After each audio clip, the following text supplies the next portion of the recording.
Bună și bine ai venit la un nou episod al podcastului Organizing. Sunt Mihaela Ionescu, consultant în organizare și planificare cu experiență de peste 16 ani în coordonarea de operațiuni, servicii și echipe în 4 mari corporații. Astăzi vom vedea de ce organizarea este atât de importantă pentru toată lumea, dar mai ales pentru toți cei care gestionează afaceri mici și mijlocii. Dacă până acum am vorbit despre definiții, părțile pozitive, beneficii și așa mai departe, în acest episod vreau să-ți aduc în atenție ceea ce poți pierde dacă nu te organizezi și nu planifici în afaceri. Și când mă refer la planificare, îți reamintesc că putem vorbi și despre planificarea de business și despre planificarea în business. Dar aria mea de expertiză este planificarea în business. Diferențele dintre ele le găsești în postarea recentă pe care am făcut-o pe Instagram și pe LinkedIn. Simt nevoia să redefinez puțin conceptul de organizare în afaceri, după cum tot spun de câteva episoade. Aceasta nu se rezumă doar la aspectul vizual al biroului sau la liste de to-do. Este mai mult decât atât, este vorba despre crearea unei structuri solide și a unor procese eficiente pentru a asigura succesul pe termen lung.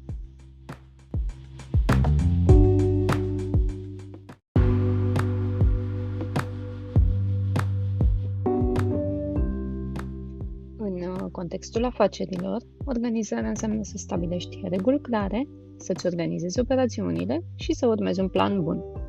Este modul în care faci lucrurile pentru a te asigura că afacerea ta funcționează fără bătăi de cap. Haideți să luăm un exemplu concret și la îndemână, și anume un meniu de restaurant. Dacă este bine organizat, clienții înțeleg repede ce pot comanda și cum să o facă. Dacă acest meniu conține imagini, ingrediente, modul de preparare, gramaj, este mult mai simplu să comanzi, să te hotărăști ce vrei să comanzi, decât atunci când ai o simplă denumire care poate nu este nici cea mai comună. La fel și în afacerea ta. Nu trebuie să fie nimic complicat. Gândește-te la organizare ca la ghidul tău personal care te ajută să-ți îndrepți pașii în fiecare zi. Nu trebuie să ai proceduri scrise de 10 de pagini, ci este suficient să ai câteva scheme, idei, prin care fiecare dintre cei implicați știe ce are de făcut și unde să se întoarcă atunci când simte că lucrurile îi scapă de sub control. Cu toții ne dorim să fim eficienți, să economisim timp și să ne concentrăm pe ceea ce contează cu adevărat. Organizarea este cheia care face totul să se potrivească. În cadrul episodului de astăzi, vom detalia cum organizarea te ajută să eviți pierderea în 5 aspecte. 1. Eficiența operațională. Mai precis, pierderea de timp și resurse în procese ineficiente și scăderea productivității, ceea ce implică creșterea costurilor operaționale. 2. Luarea deciziilor informate, și anume riscul de a lua decizii bazate pe intuiție sau informații incomplete, și pierderea oportunităților sau expunerea la riscuri inutile. 3. Construirea unei echipe eficiente. Echipă neclară cu sarcini și responsabilități vag definite sau pierderea de angajați talentați și scăderea moralului în echipă. 4. Credibilitatea în fața clienților. Scăderea încrederii clienților din cauza livrărilor întârziate sau serviciilor deficitare și pierderea de afaceri sau potențiale recomandări din partea clienților mulțumiți. Iar 5. Dezvoltarea durabilă a afacerii. Riscul de a nu răspunde la schimbările de pe piață și de a rămâne în urma concurenței sau blocaje în inovare și lipsa adaptabilității la evoluțiile din industrie.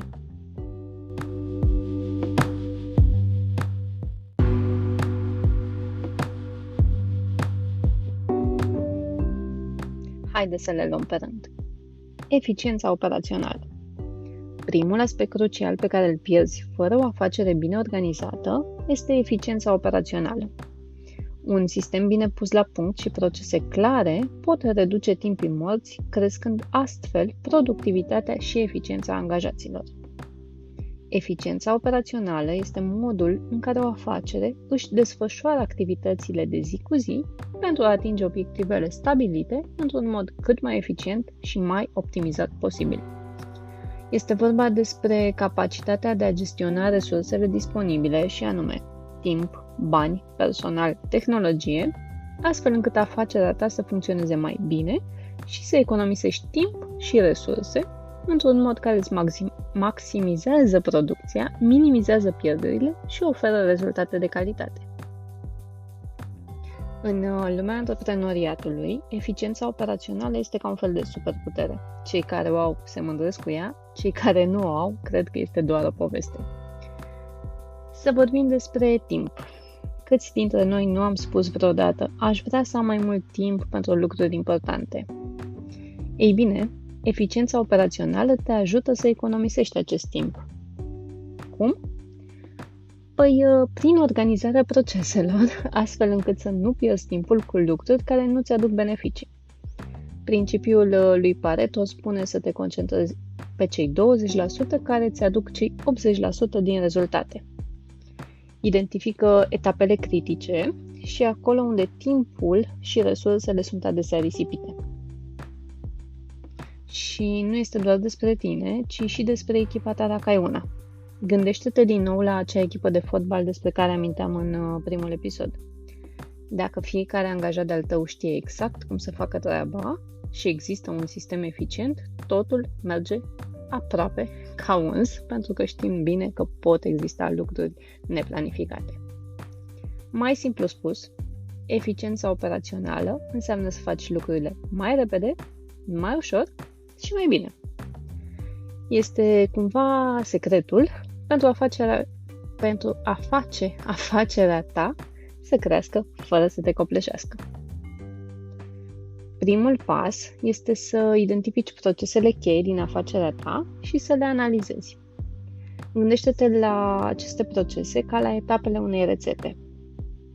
Cum poți face fiecare etapă să fie mai eficientă fără să-i sacrifici calitatea? Dacă este prima dată când faci asta, îți poate lua destul de mult.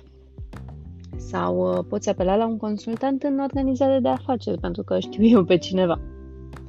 Mai în glumă, mai în serios, la unul din locurile de muncă în care făceam audit pe procese și propuneri de eficientizare, a durat nu mai mult, nu mai puțin, de 6 luni să se producă primele schimbări. Nu te speria, vorbim despre o companie de telecomunicații cu milioane de clienți și multe procese și departamente implicate. Dacă tu ai o afacere de mici dimensiuni, probabil va dura mult mai puțin dacă lucrezi cu cineva specializat.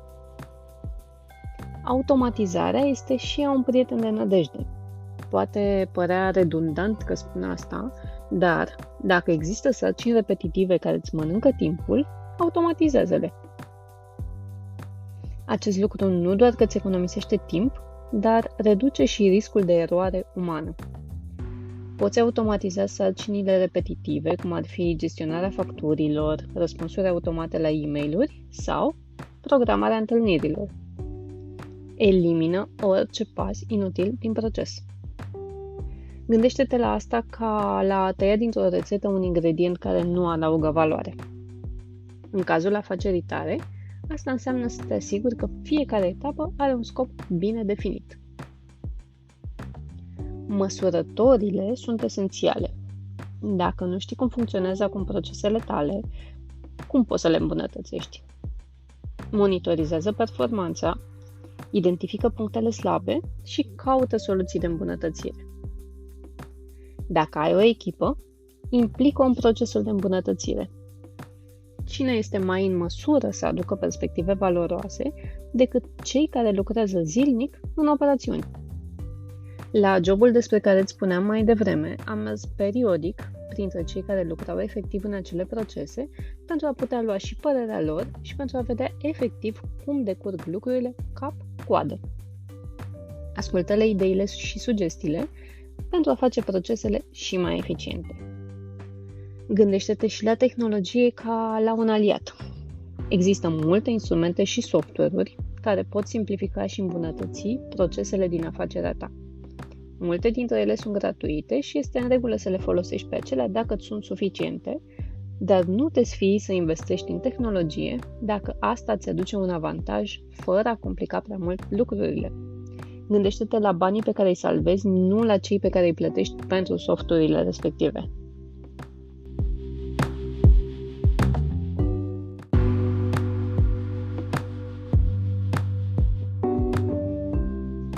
Eficiența operațională nu este doar pentru marile corporații. Este un principiu care poate face diferența și în afacerile mici și mijlocii și un instrument puternic pentru a face față cu succes provocărilor de zi cu zi.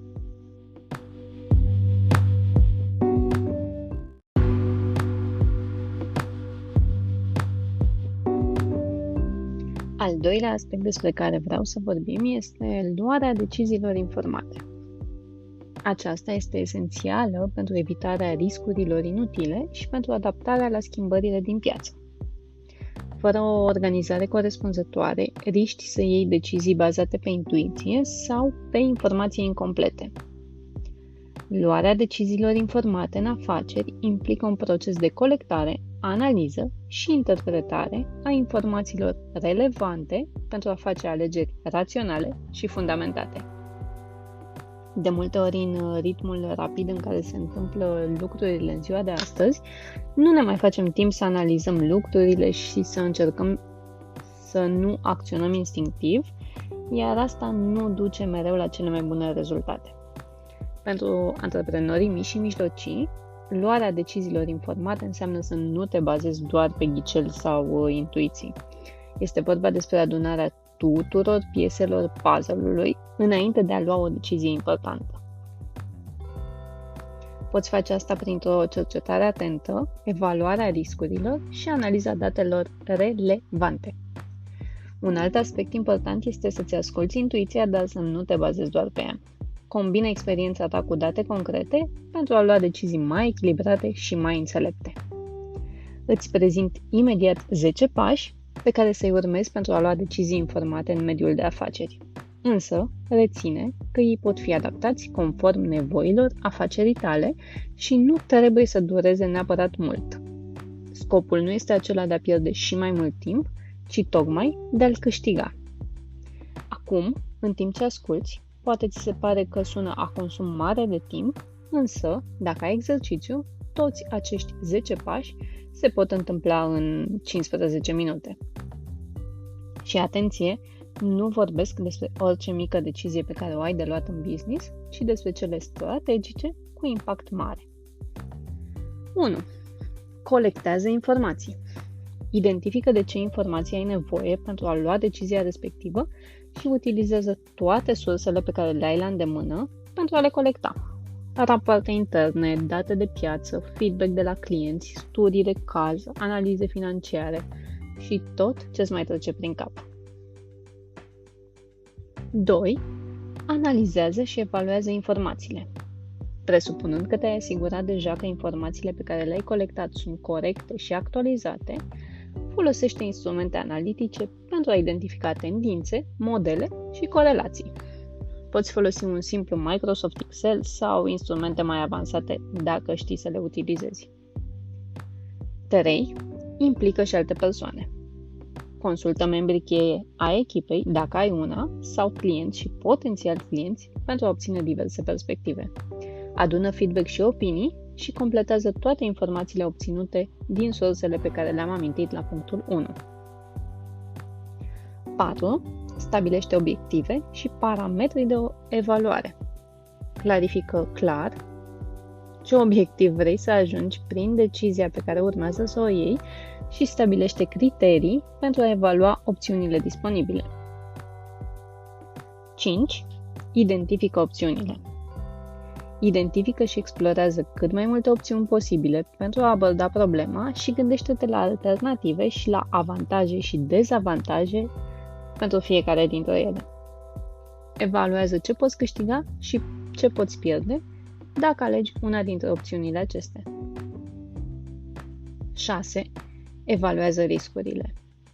Analizează riscurile asociate fiecare opțiuni și identifică modalități prin care le poți minimiza sau gestiona. Evaluează de asemenea consecințele posibile ale deciziei pe care vrei să o iei asupra afacerii tale. 7. Ia decizia efectiv. Alege opțiunea care corespunde cel mai bine obiectivelor stabilite și criteriilor de evaluare. Fă o alegere bazată pe informații și argumente solide, nu pe impuls. Dacă este nevoie, revină la strategia inițială de business pentru a te asigura că decizia este aliniată cu ea. 8. Implementează efectiv decizia. Planifică și implementează decizia luată într-un mod structurat și eficient. Comunică clar și transparent decizia către echipă sau clienți pentru a te asigura că toate părțile interesate sunt la curent cu noile prevederi. 9. Monitorizează și evaluează performanța. Urmărește implementarea deciziei și evaluează impactul său asupra afacerii. Ajustează strategia, dacă este necesar, în funcție de rezultatele obținute. Și 10, ce îmi place mie cel mai mult, învățare continuă. Reflectează asupra procesului decizional și asupra rezultatelor pentru a învăța din experiență. Aplică cunoștințele acumulate în procesul de luare a deciziilor, astfel încât de fiecare dată când va fi nevoie să iei o decizie de amploare, o vei face și mai pregătit. Gândește-te la luarea deciziilor informate ca la o hartă în călătoria ta de afaceri. Fără o hartă, ai putea lua viraje greșite sau te-ai putea pierde pe drum. La fel și în afacerea ta. Informația este cheia pentru a face alegerile corecte. Amintește-ți că în lumea afacerilor, lucrurile se schimbă rapid, iar deciziile informate îți oferă un avantaj în fața schimbărilor și te ajută să te adaptezi mai ușor la noile condiții de piață.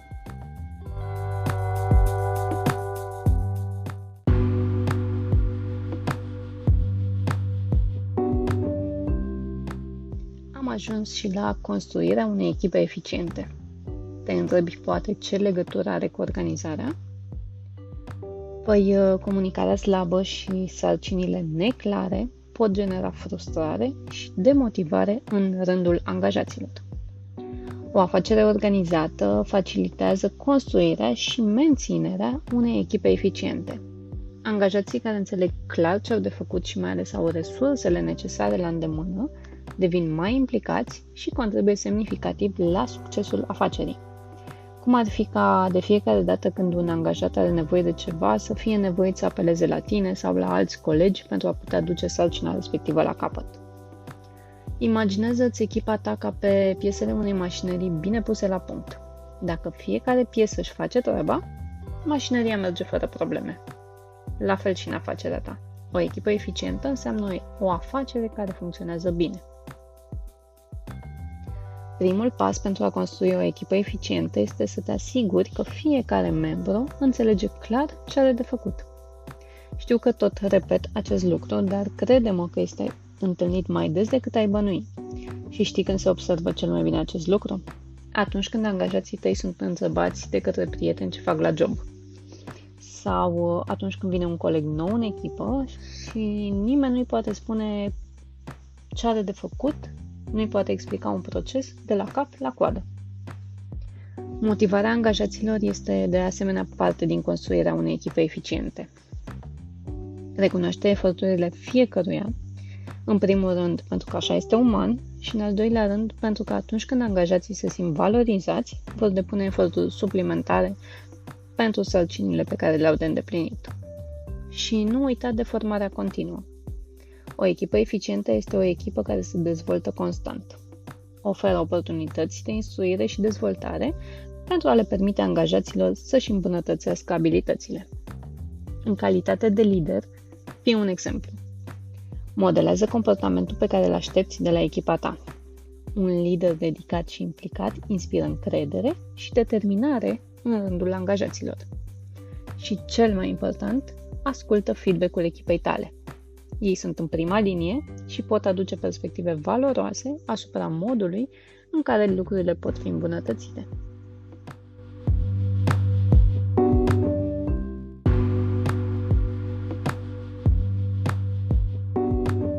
Organizarea nu se reflectă doar în interiorul afacerii, ci și în relația cu clienții. Când aceștia văd că ești bine organizat, câștigi credibilitate și încredere, factori esențiali pentru succesul pe termen lung. Mare parte din experiența clientului stă în procesele din spate. Nu sunt adepta expresiei clientul nostru, stăpânul nostru, dar sunt adepta ideii că fără clienți nu avem o afacere. Prin urmare, ca afacerea să funcționeze, clienții trebuie să fie mulțumiți și să se întoarcă, este nevoie ca tot ceea ce se întâmplă în spate să fie bine organizat. Niciun client nu va reveni atunci când comenzile lui nu sunt procesate la timp sau când programările se fac într-o modalitate greoaie, când se întârzie o programare din cauza lipsei de organizare. Ce spun că nu va reveni?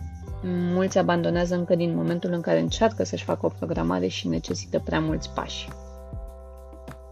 Dacă nu ai deja, implementează un sistem de urmărire al comenzilor dacă lucrezi într-o zonă de vânzare de produse, pentru a te asigura că livrarea se face la timp. Consideră această credibilitate despre care îți vorbesc ca pe o monedă valoroasă în lumea afacerilor. Atunci când clienții te percep ca fiind credibil, șansele de a obține afaceri recurente și recomandări cresc considerabil. Primul pas pentru a construi credibilitate este să livrezi ceea ce promiți. Atât de simplu. Dacă spui că vei livra un produs sau un serviciu de calitate, asigură-te că exact asta faci. Clienții apreciază afacerile care se țin de promisiunea făcută. Iar comunicarea transparentă joacă un rol foarte important în câștigarea încrederii clienților. Mai ales în ziua de astăzi, când tot auzim vehiculat că oamenii vor să facă afaceri cu oameni. Fii deschis apropo de ceea ce poți oferi și despre limitările care există. O abordare onestă câștigă respect și construiește o bază solidă pentru relații de durată. Calitatea înaintea cantității este un principiu esențial. Este mai bine să livrezi puține produse sau servicii de înaltă calitate decât să încerci să acoperi tot și să scazi calitatea. Clienții apreciază valoarea și consistența. De asemenea, rezolvă rapid și eficient problemele. Nicio afacere nu este imună la potențialele neînțelegeri sau dificultăți, mai ales atunci când sunt implicați și alți parteneri de afaceri, cum ar fi curieri, furnizori și așa mai departe. Totuși, modul în care gestionezi aceste situații contează. Răspunde prompt și rezolvă problemele într-un mod care să-i facă pe clienți să se simtă apreciați. Feedback-ul clienților este un instrument foarte valoros în construirea credibilității. Ascultă atent ceea ce spun clienții tăi și utilizează feedback-ul pentru a îmbunătăți continuu procesele. Iar aici nu mă refer doar la feedback-ul direct, ci și la recenziile pe care le lasă pe paginile tale sau la impresiile pe care le postează în social media, de exemplu. Într-o eră digitală, reputația online contează enorm. Fii activ pe platformele de socializare și monitorizează recenziile. O prezență pozitivă și răspunsuri la recenziile negative arată angajament și dorința de a oferi ceva mai mult decât o simplă experiență de cumpărare. Clienții apreciază afacerile care sunt deschise la sugestii și care doresc să-și îmbunătățească constant serviciile. Așadar, construirea credibilității în fața clienților este o investiție în viitorul afacerii tale. O reputație solidă nu se construiește peste noapte, ci prin fiecare interacțiune cu clientul.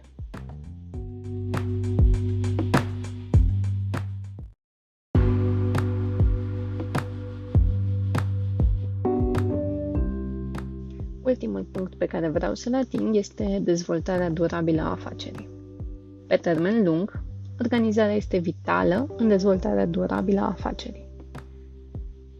Haideți să ne imaginăm afacerea ta ca pe o plantă. Pentru a crește și a se dezvolta în mod sănătos, are nevoie de o îngrijire constantă și de resurse adecvate, lumină, apă, pământ adecvat. Același principiu se aplică și afacerii tale. Dezvoltarea durabilă înseamnă să-ți construiești afacerea astfel încât să prospere pe termen lung. Primul aspect pe care îl tot repet este stabilirea unei fundații solide. O afacere cu baze solide are mai multe șanse să reziste la provocări și să crească în mod constant. Asigură-te că operațiunile de bază, acelea care reprezintă pilonii afacerii tale, sunt eficiente și bine organizate. dar nu uita și că flexibilitatea este cheia dezvoltării durabile. Într-o lume în continuă schimbare, afacerile trebuie să fie capabile să se adapteze la noile condiții. Fii mereu atent la ceea ce se întâmplă în piață și adaptează planurile conform tendințelor. Investește în oameni. Angajații sunt resursa ta cea mai valoroasă.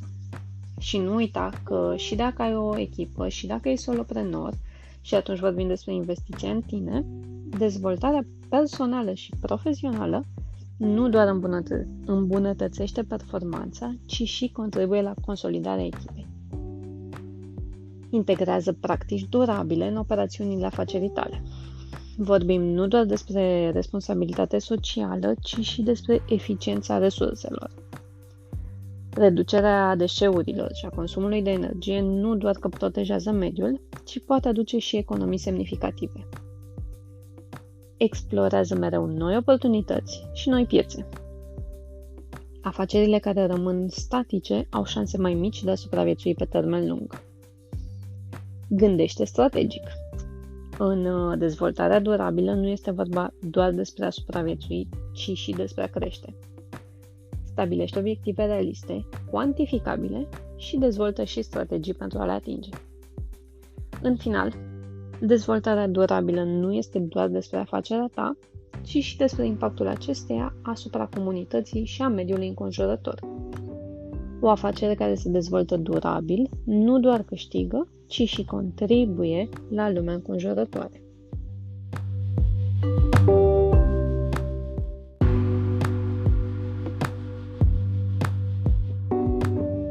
Următorul subiect este subiectul meu preferat și anume credibilitatea în fața clienților, pentru că nu degeaba am lucrat atâția ani în contact direct cu clienții.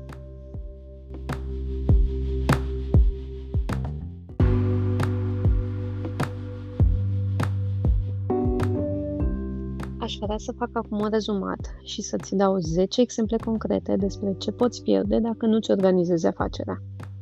Însă, înainte, vreau să facem puțin diferența dintre pierdere și consecință pentru a înțelege mai bine ceea ce urmează să exemplific. Pierdere și consecință sunt două concepte distincte, dar adesea sunt utilizate în contexte similare. Dacă ar fi să ne raportăm la definițiile lor, ar fi următoarele.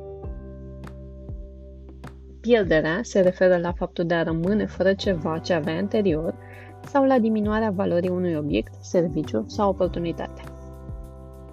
În timp ce consecința se referă la rezultatul sau efectul care derivă dintr-o acțiune sau decizie. Este o reacție sau o urmare a unei situații.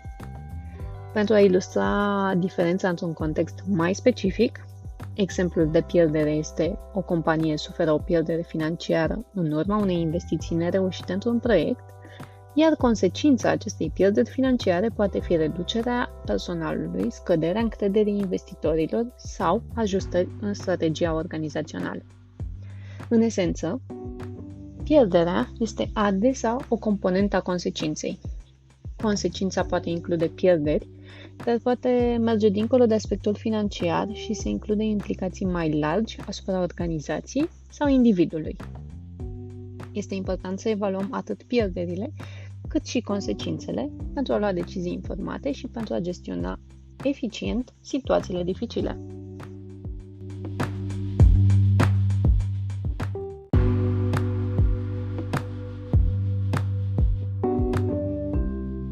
Și acum să ne întoarcem la cele 10 exemple. 1.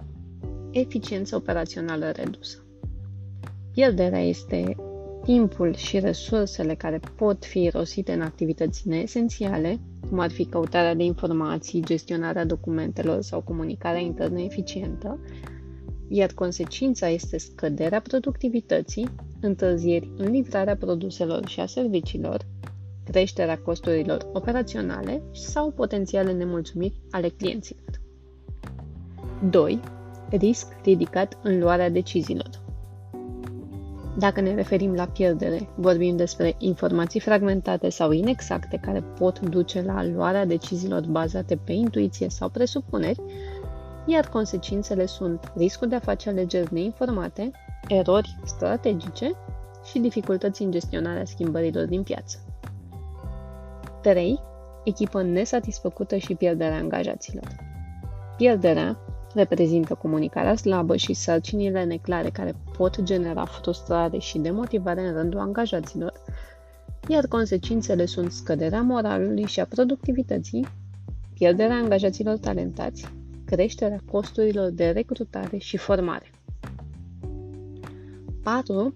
Credibilitatea redusă în fața clienților.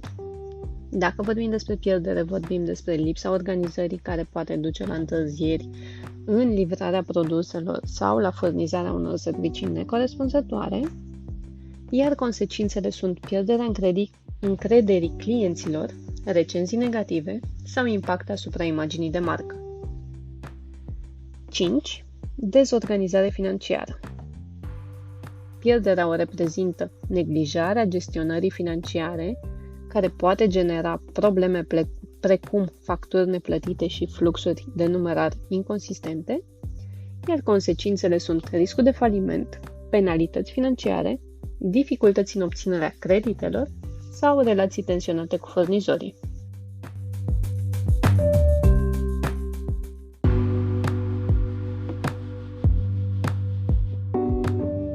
6. Imagine proastă în domeniul competiției. Care este pierderea? Lipsa unei strategii de marketing coerente și a poziționării clare pe piață. Iar consecințele sunt pierderea clienților în favoarea concurenței, dificultăți în atragerea noilor clienți și impact negativ asupra cotei de piață. 7. Rata mai mică de retenție a clienților. Prin pierdere vorbim despre neglijarea serviciului post-vânzare și ignorarea feedback-ului clienților, iar consecințele sunt pierderea clienților existenți, nevoia de eforturi mari pentru a atrage alți clienți noi și diminuarea loialității clienților. 8. Incapacitatea de a răspunde la schimbările de pe piață. Prin pierdere ne referim la lipsa flexibilității în strategii și procese, iar consecințele sunt pierderea oportunităților, stagnare în fața evoluțiilor pieței și dificultăți în menținerea relevanței pe piață. 9. Lipsa inovării. Pierderea este reprezentată de neglijarea cercetării și dezvoltării și a adoptării de noi tehnologii, iar consecințele sunt incapacitatea de a răspunde la nevoile în schimbare ale clienților și dificultăți în competiție cu cei care inovează constant. Iar 10. Presiunea fiscală mai mare. Pierderea este gestiune fiscală slabă și neglijarea obligațiilor fiscale, iar consecințele sunt amenzi fiscale, pierderi financiare sau distrugerea reputației, chiar și probleme legale.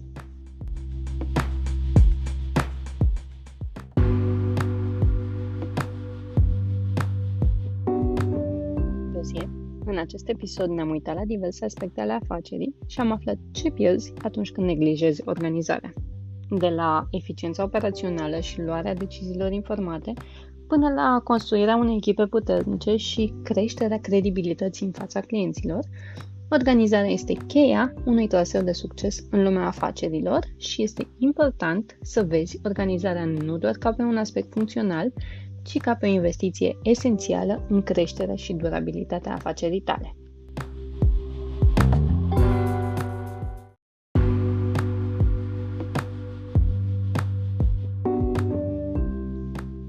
Mulțumesc că ai fost alături de mine astăzi. Eu sunt Mihaela Ionescu de la Organizing și te invit să rămâi pe frecvență pentru mai multe sfaturi și strategii practice. Până data viitoare, spor la organizare și succes în afacerea ta! Nu uita că te aștept și pe rețelele de socializare Instagram, Facebook și LinkedIn pentru ca împreună să facem lumină în afacerea ta.